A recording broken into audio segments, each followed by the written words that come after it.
When you need to start over, it teaches you like a humbling lesson that now you are nobody and you need to kind of conquer your space again. This is Emanuel Bagerakis. He's grown his LinkedIn audience to 10,000 followers in Portuguese.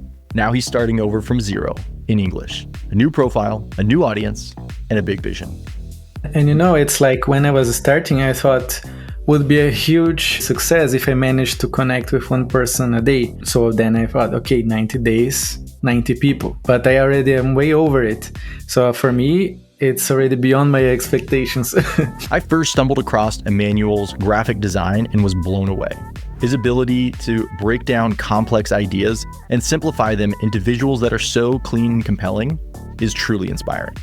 But he doesn't stop there. He also shares with us what it's like to put yourself out there and start creating content for the first time. It sucks to say, but we suck in the beginning, and then sometimes you are putting out, the reps, but they are just not very good. In this episode, he walks us through his design process, how he breaks down ideas, communicates through visuals, and so much more. Usually, your first idea is not really like the best idea. So if you stop on that first idea, maybe you are blocking so many other good ideas from coming to the road. Emanuel's journey is inspiring, and his focus on building relationships and community is something we can all learn from. I think I said many times, but I will say again, is that you need to focus on building your network in the beginning, because you can be amazing creating the content and you definitely should post. But if nobody sees it, what's the point then of putting it there?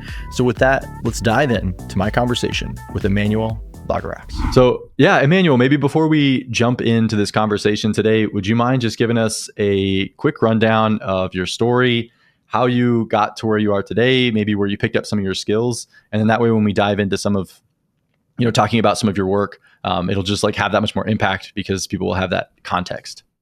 Sure. Yeah, I am a creator from Brazil. I am currently living here in the cold Lithuania. And long story short is that I met my partner in Ireland and then we decided to move in here later. So that's how I end up here. I am a designer by education, but I also have been creating content for the past 5 to 6 years, mostly before focused on my fellow Brazilians. And now I started a project towards a more international market. I guess from all the education I had in design that helped me to, start this new project now with like the visuals that brought us to talk here today. And hopefully more people will be able to see that in the future. So I am just trying to share what I learned in these years creating content, also with my design experience, and I hope people can find it valuable. Hey guys, Adam here, just jumping in to let you know that our conversation with Emanuel got recorded a little bit out of order. So to provide some context for his next response, the question I had asked him was, how did he get started? And specifically, what led him to pivot from posting in Portuguese to now posting it in English? And what is his approach to content moving forward? So here's Emanuel. A good question. Yeah.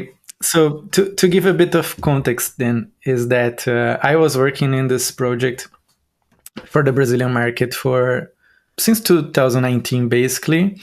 2020, I would say probably. 2020 was the date that I started. But before I was working like a bit on my personal account and so on.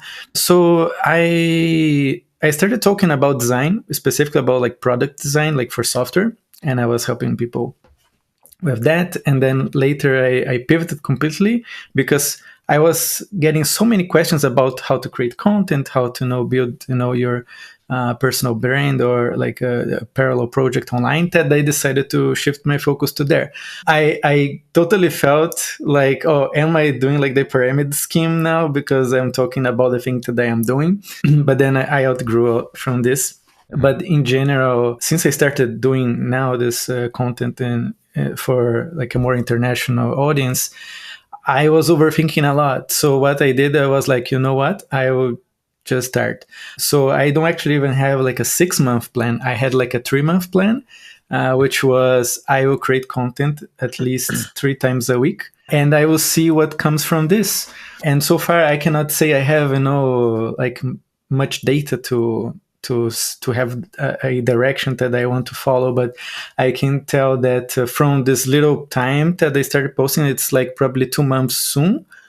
But I have already people that reached out to talk to me about the visuals I do, for example, and was something that I was not really like planning or mapping to do. But then I started like, okay, this is something that I didn't think about, so maybe I should consider, helping people somehow around, the visuals and helping them visualize ideas. So far, the 6 month dash 3 month plan was that, but I have a vision that, as we were talking before, is to have in the end a business that it's more scalable and demands less of my work than what I probably am gonna do now, which probably will require me providing some kind of service that I don't have like an offer ready yet. Some people even come to me in DM and say, "Hey, you don't even have a link in your profile." Because I guess there's so much talk about this, like you have to have a link, I don't know, a discovery call, I don't know, a portfolio and so on. But that was not my intent so far. But people kept bringing that up, and I was like, damn, like calm down, people. So yeah, so I'm trying to enjoy the journey, and it's been very fun because I am meeting a lot of cool people like you, Aidan, and it's really nice. And I have done that before, so I know how it is. But it's very nice when you start fresh and it works again to start meeting the people kind of you expect to meet. Yeah. So you originally, your original LinkedIn profile was in Portuguese. What have you learned doing it the second time around? Or like, what are you doing differently maybe than the first time? I think I am focusing more on relationships this time, even though I knew it was important back then. But what happened is that I got a bit of the boom of the pandemic, and I managed to grow. I started on Instagram actually. I know we met on LinkedIn, but Instagram was like my primary channel before. Mm-hmm. And back then I was growing like, I don't know, 1,000 followers a month, which today sounds like too good to be true if you try to grow Instagram without paid ads. But back then was like huge, just organically, not even posting every day. I was like a very sustainable schedule of, let's say, 4 to 5 posts a week. And I know this sounds a lot, for some people, and it is, but I didn't do this from the beginning. I built on top of like increasing slowly. Mm-hmm. And then, I managed to grow on Instagram, and then I grew later on LinkedIn as well. So I basically relied a lot on the algorithm to work for me, but I saw other people who had much faster growth. And because they were connecting with like key players and the right people that helped them like kind of as a catalyst of this. So then I learned that whenever I would start again, I would focus on those things, because there is only so much that the posting every day can do for you.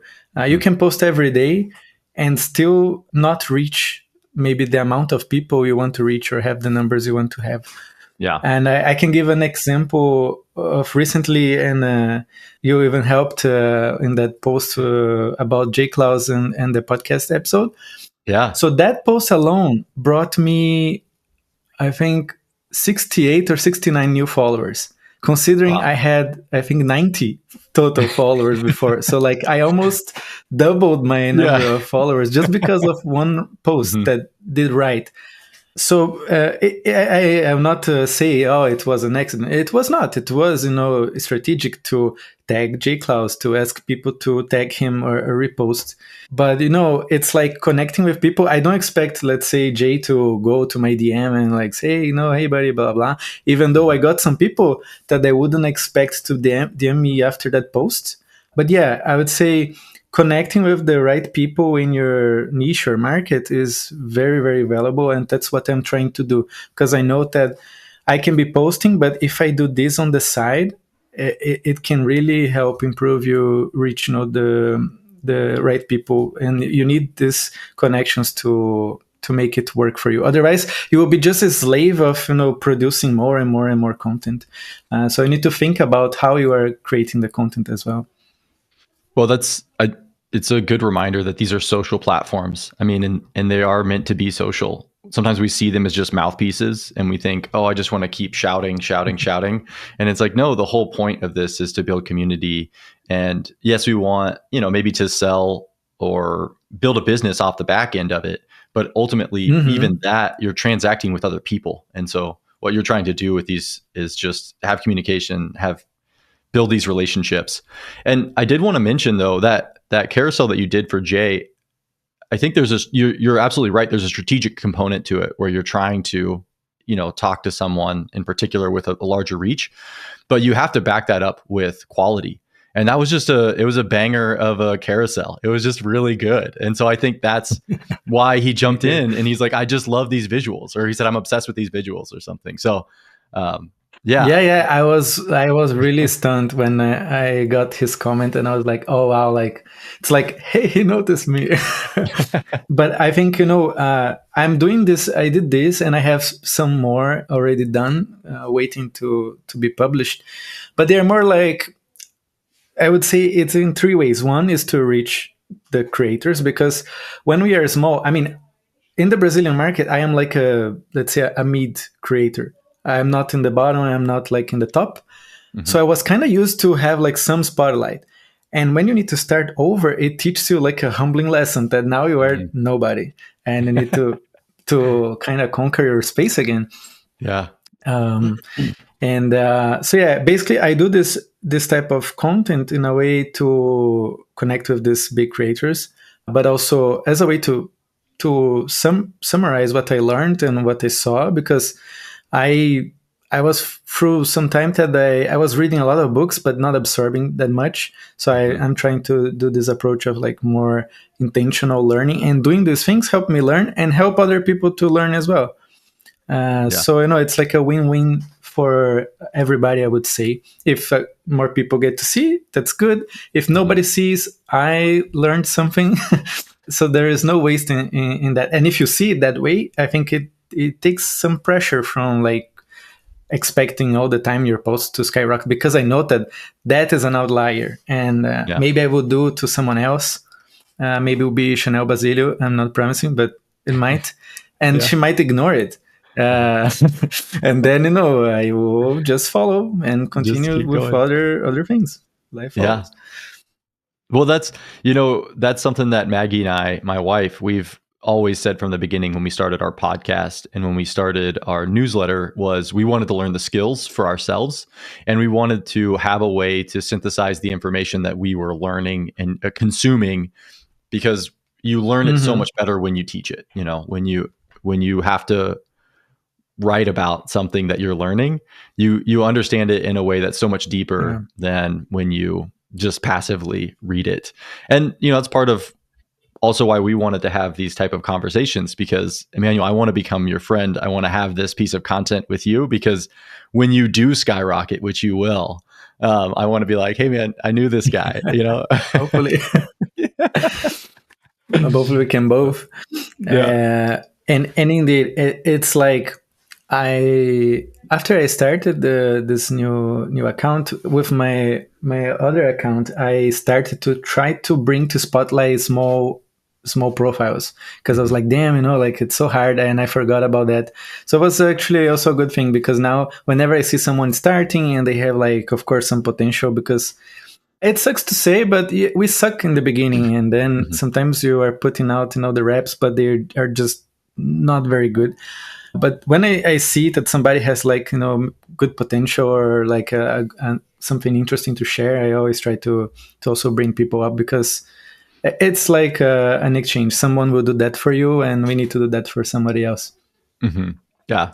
Yeah. That's so cool. So I noticed that you aren't really like using the leverage of your other profile to boost your current profile. Is there a reason for that? I know like there's a link to it in your about section, but I didn't see much crossover between those two. No, there is not. One thing was, I wanted to see for myself if I could do it without any outside help, Yeah. Yeah. using the other, because I think it's different when you build, let's say, it just things like this. They are total different consumers or audiences, because the Brazilian market will not consume in English. I mean, there's like a parcel that would. Mhm. Not to say I didn't do any crossover. I did once. I have a newsletter, and the newsletter I put like a small note, like, "Hey, if you want to follow me, like in this new project." you can click here. And a few Mhm. people came, but like from, I don't know, my newsletter has about 2,000 and a half subscribers. I got maybe, let's say, 5 or 6 people to follow in English, because it's like just not there's the language barrier in that. And I also didn't want to, mix everything, Mhm. because I don't think they will be interested in what I am. I mean, maybe content wise they would be, but then again, the language barrier will do, and then it feels like you can reuse your previous audience in that case, but I cannot. Otherwise, if I had, let's say, an audience on Twitter and I was posting in English, and then I'm starting on LinkedIn, then I think it's fine. You can bring in other people and use this Mhm. leverage. Then it's, I think, a real leverage. Unfortunately for me, because of the language, was not something that I could use, even though it would be very helpful. Yeah. But Yeah. it's fine also. Uh-huh. Well, I think it's cool that you're using it as a creative constraint to say, what would it look like to build this platform up from nothing, just with the knowledge that you've gained from your past experience, but then applied to this new, profile, this new audience. I think that's really cool. That's fun. Yeah, and Mhm. it's like when I was starting, I thought would be a huge, let's say, success if I managed to connect with one person a day. So then I thought, okay, 90 days, 90 people, but I already am way over it. So for me, it's already beyond my expectations. Yeah, yeah. Oh, that's so cool. The having those small wins is such an important part. I was thinking about those things too, where it Mm. was like how, like my latest one is 100 connections or followers a month, just because I had one month where I had 100, and I was like, great, let's do that over and over again, and then I was extrapolating out and did the math, and I was like, okay, in 3 years, how many followers would I have if I just did that over and over and over again, and building out those connections. Hmm. And it's something that yeah, I think as your skill kind of grows, as your ability to like produce content, because there is like an artistic component to content, whether that's being able to make something that people really appreciate or actually says something important. That's the skills I think that will help get that one person per day, or 100 per month, or whatever it is actually just getting better at the craft of Yeah, creating content. Do you think about the craft of creating content? I would say it's artistic, definitely, but there is a lot of psychology in that as well. Like Hmm. it's a lot of psychology, and when you think, when you when you're small, you don't have. When I say when you're small, not as a person, but as your audience size. But when you have a small audience, it's like the ball is on your park, and you need to get this rolling. So it takes a lot of initiative from you to go and connect with with this 100 people. Whereas if you were, let's say, 5,000, 10,000, influencer, then you don't need to do that as much. You just need to produce the content and then work on the craft. So definitely the craft is important, but I think I will sound repetitive here. That in the beginning, there is very little people seeing your work. So if you're producing more content, yes, it helps your chances to be seen. But on LinkedIn specifically, I think if you go and you spend more, not more time, but if you spend a good amount of time going and connecting, trying to find people to then be able to make them see your work. Hmm. Because then in the end, if you have, let's say, I had like 10 connections.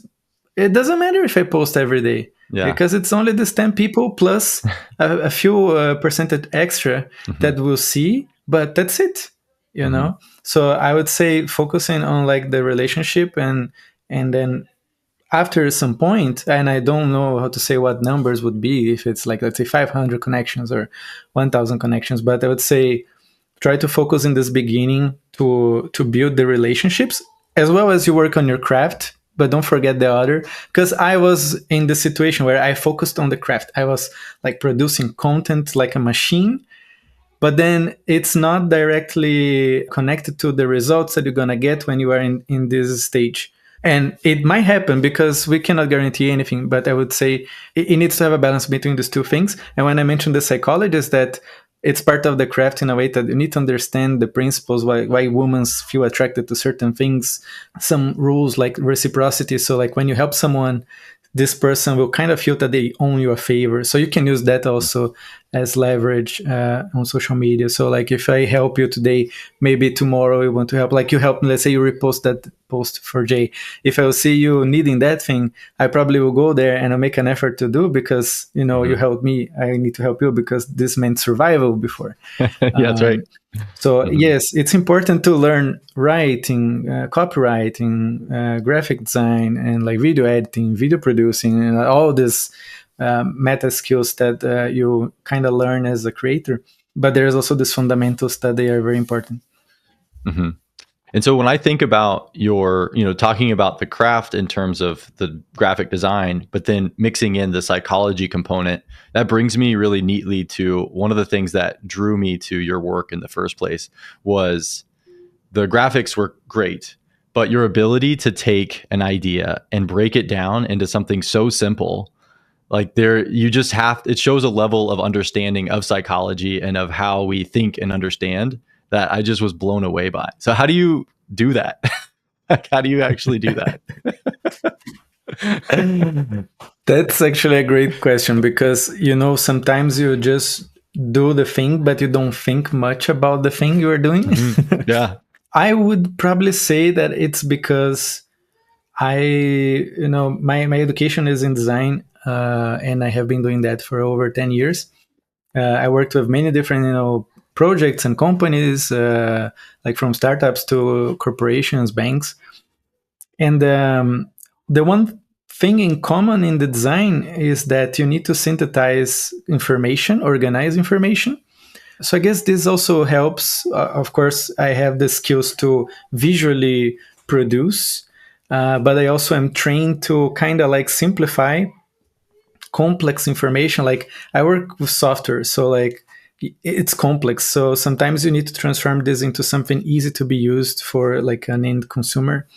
So, and then of course the reps of doing that for so many years already helps me to get some, let's say, long piece of information and try to distill, get what is this main idea that this piece has, and how can I bring it in a visual way so people can understand. And there's a lot of great people doing that also online.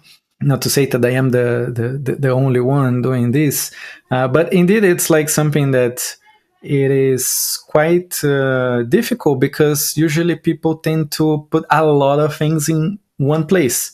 And I see a lot of this advice on writing. Like there is one creator that I really like. His name is Kieran Drew. And he always talks like you need to talk about one idea to one person in one, let's say, piece of content. So if you take this approach to visuals also, like you need to talk about one idea to this one person in one way to represent it. And I can tell, for example, if you get and you start talking about different topics, and then in the style you use some 3D, some 2D illustration, then I don't know, use some AI generated picture, some Canva template, and then it becomes like a salad, and you already, it's hard to build some identity and some sense into what you're trying to express. So the same way that we need to be careful with what words and how we structure our words, you also need to think like, how are you using the pictures? Because every picture conveys some meaning. And then you need to think about how I can put this so it makes sense. And it's not related to content creation, but when you think about some Eastern languages like Japanese, Chinese, they work, their alphabets are symbols, and their symbols convey meaning and convey some idea. So we are not very much used to thinking about this way. But if you start thinking a little bit like this, that they are just a way to convey a message, the same way as the letter A conveys, that this has a sound meaning. The picture has some meaning based on your culture and then sometimes experience as well. So not mixing also helps. Not mixing in a way, like many different things, helps to keep the clarity, and that's what I try. I try to keep things simple and hopefully straight to one topic, one way, one person, and yeah. I don't know if that answered how I do, because Yeah. I think it didn't answer how I do. No, But I think I'm it's trying just perfect. to. I think it's perfect. It makes sense when I look at your work. I mean, I can see that. It's very clear how I was talking with my wife about this, where you just strip everything away. And so then the meaning is just very apparent. And as someone who likes to make digital design salad, if you will, with all kinds of AI generated craziness and fonts and who knows what, just because I don't know what I'm doing, it's a good reminder to just keep stripping back until you get to the point where you're thinking in terms of meaning of the pictures, right? What message am I actually trying to convey, and then work from that point.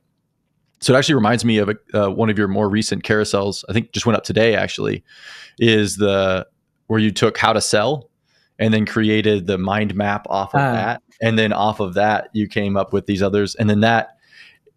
In a sense, that's one of the reasons why I wanted to ask you this today, because it was very apparent to me that the graphics and the work that you make, there's a lot of intentionality behind it, not just, oh, I'm going to sit down and scratch something out on the computer today or something, you know.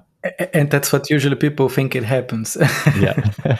And they say like the best work actually looks effortless, but it's only in the eighth time that you've redone it that it looks effortless. Not to say there is process into these, and the mind map is one of the tools you can use, for example, to try to extract some second or let's say third level connection to one idea. So in this carousel was like how to sell. So then when you start exploring like what words you can connect to how to sell, and then you go like fear, objection, I don't know, rejection, money, cash, fortune, I don't know, like annoying, salesy, and then you can go like from those words and try to find other words, and then you start getting like more of a nuance of how you can represent maybe how to sell, because there is many nuance, like it can have like the good side, can have the bad side.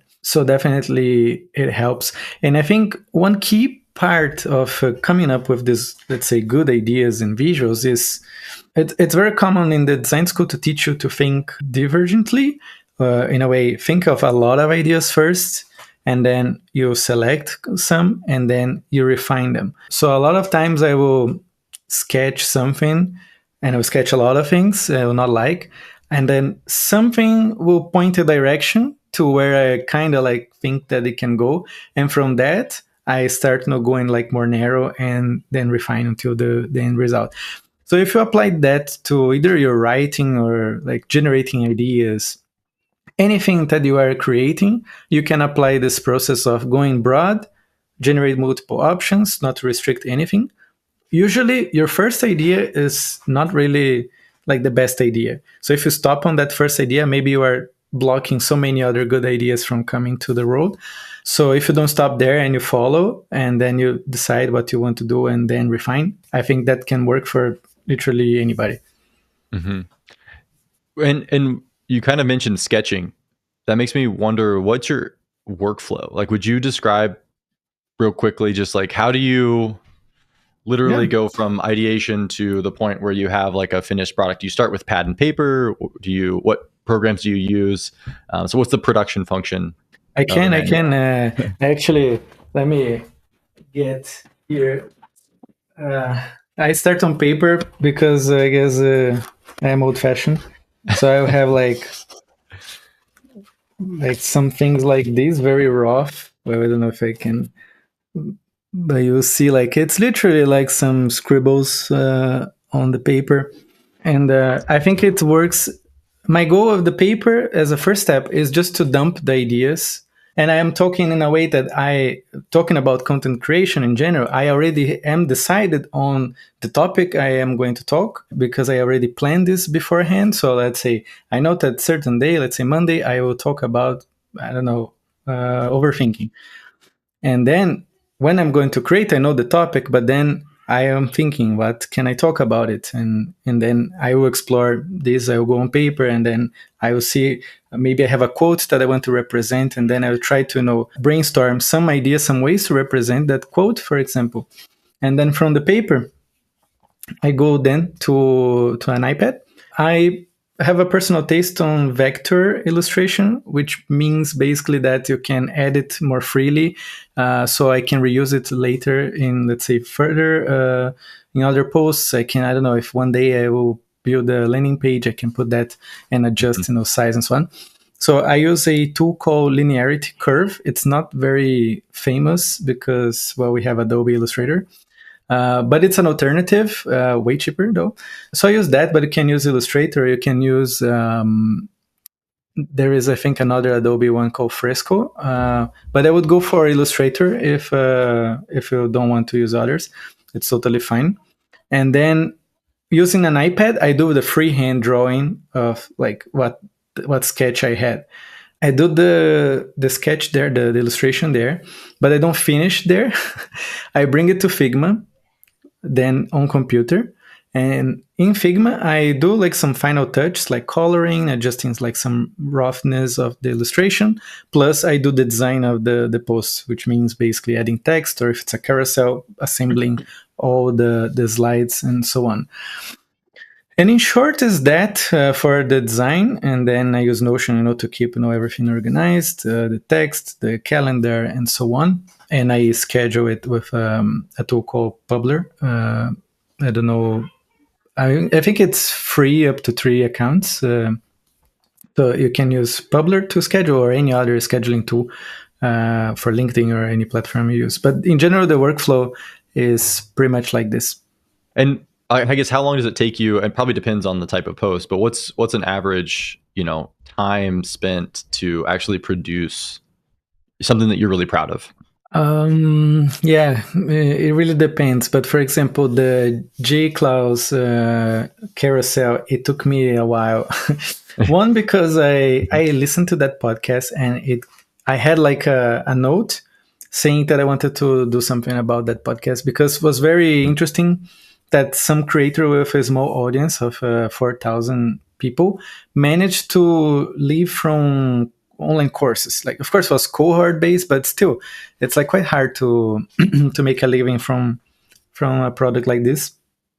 So I wanted to learn. Then I listened to that. I wrote down. Then I was like, okay, I think I want to listen to that again. So I listened to that again. And then I started to distill the ideas and so on. So like when there's all this effort, and yes, there is AI in that, I can take the script and then I can do all kinds of things with ChatGPT. But if I personally, if I haven't listened to the thing or read the thing, I'm not sure if ChatGPT is getting the information that I want. So I use AI as a helper for that. But I need to know the main points of that conversation so I can guide it better to extract what was interesting when I listened. And this was very time consuming. And I cannot even estimate that part. But the building of the post itself, I think it took me 3 to 4 hours, because I trashed the first version. And then I did it and I was like, okay, I'm not happy. And I'm not usually a perfectionist. And this was, I think, one of the first posts that I actually redid in a long time. But I'm glad I redid, because I knew the first one was not going to take from J Klaus that, I am obsessed over the visuals. Yeah. So it was really worth. So for a work like that was like kind of like, let's say, 4 hours of work. Whereas if it's like a single photo visual, it can be like an hour, sometimes less, sometimes a bit more, depending on how complex the illustration is. Now I have been doing some infographics also, and these are also time consuming. Like I'm working on now that probably I already spent 3 to 4 hours as well. Like it's one page, but it's as much work as a full carousel. Yeah, I was seeing some statistics that on LinkedIn, infographics actually get more reach than carousels, but which makes sense. Or well, then definitely than more like just like a single image. And so I was always thinking it would be really fun to create infographics, but there's just so much. They take so much effort. I mean, yes, the format itself affects the reach and the engagement. But one thing that's important, that it's hard to measure, actually impossible to measure, is that is the time spent on the post. And I'm not sure if LinkedIn provides this information. And the infographic is good because even though it's one page, the person has to go through many levels of information, and sometimes they spend, I don't know, 3-5 minutes reading everything. It's like small text, it's more dense. And the carousel, you can make as dense as a one-page infographic and retain the person the same time. But if you do, let's say, I personally prefer to do something lighter so the person can just scan, then they will consume it in a faster way, and then it will, let's say, rank lower than an infographic. Yeah. But Yeah. if you do a simple page, it will be consumed fast and it will be Even gone. faster. The person will be gone, and then you rank less on the algorithm points wherever. There's so much to this. It's so fun. It's wild. But, and kind of a throwback to like that podcast you did where you were listening to by Jay Klaus and Johnny Miller there. You talked about how much time it took to go through all of that information. But I think what's so cool about this work is that at the end of that, you are a better person and have more information than before when you sat down. And so when you're just doing, regular work or work for a client or something like that, you're not necessarily able to get that same amount of growth. And I'm just so grateful that the work that we're doing, we get to benefit from it so much, even in the hopes that other people get to see it. But like you said, that's kind of neither here nor there. We get to grow because of it. Yeah. It's really, really cool that we can do that. And I even remember it's similar, like when I heard Nicholas Cole talking about his ghostwriting thing, and he's like, I'm paid to learn crypto, I'm paid to learn finance, all these things. So like these, I think it's even like the best scenario, because you develop yourself, your skills, plus you are making money. And in the content creation world, we are helping other people as well with the content. And was one of the lines of work that I wanted to try, like being a person that I can just share what I'm learning, and hopefully somebody else will also benefit from it. Yeah. And, we get a chance to have conversations like this. Like I get to learn from you, which is just incredible. Yes. It's just so fun. And I'm so grateful for it. Well, as we kind of wrap up. Podcasts are great for that. Yeah. Oh, yeah. It's just beautiful.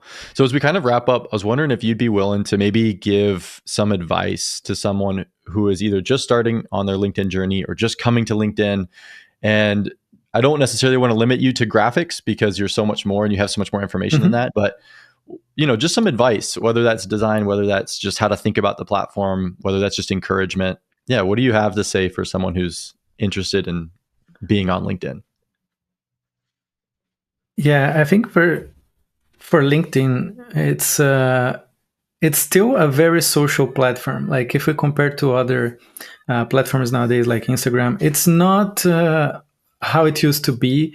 It became like more like a media company, and LinkedIn still remains like a networking place.